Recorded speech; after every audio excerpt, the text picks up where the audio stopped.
question number is UR16 CS148. My name is Samuel Sudeep. So in this video I'm going to explain you about interfaces.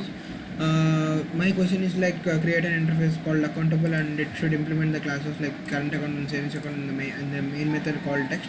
So it should give a menu driven method.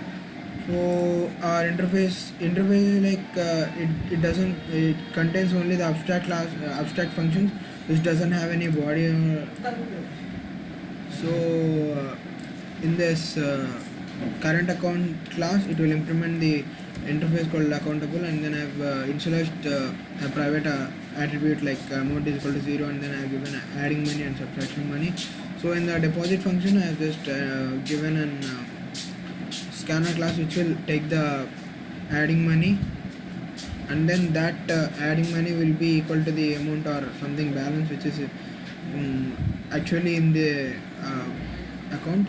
So it will be first initialized to 0 when the money is entered, that will be added to it, and the withdraw, if the amount is 0 then it will show like check balance, or else the amount will be withdrawn from that. So amount is equal to amount minus subtract money, which means sub money. So balance inquiry will be the same like system.out, the current balance is that amount which is returned. So in the same way, savings account will also implement the interface called accountable. So amount will be equal to 0 and add money and subtract money.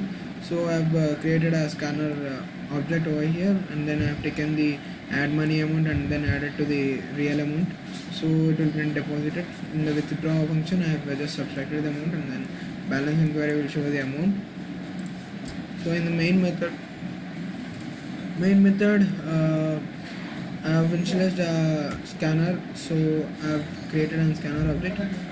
In the interface, we cannot create an object for the interface, so we should do the like it is interface name and then an object which you wanted to be created, and then new with a class name, and in the same way I have created an object called A and B to the current accounts and savings account respectively. So I have created a boolean for while over here, and then if the so 1 is for current accounts, 2 is for savings account, and 3 is to exit. So if the input is 3, this boolean logic will get false, and then thank you for using will be printed.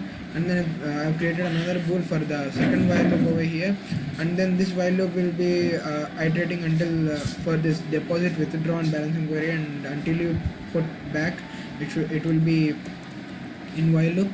So I'm gonna switch this input while case 1, like if input is equal to 1, then it will call the current accounts object.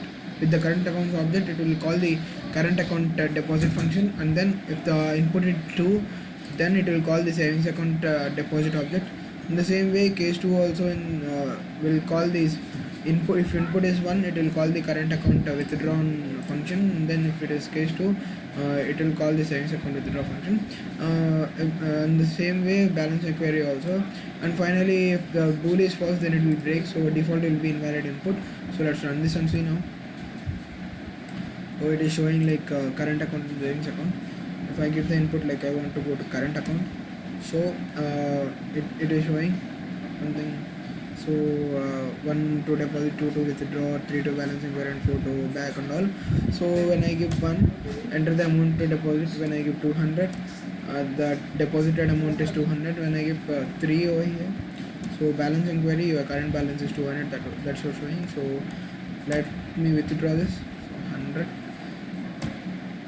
Now the balance will be 100. And if I put 4, then it will go back to the current account and savings account. I give 3. So thank you for using, and that's all for the video. Thank you for watching.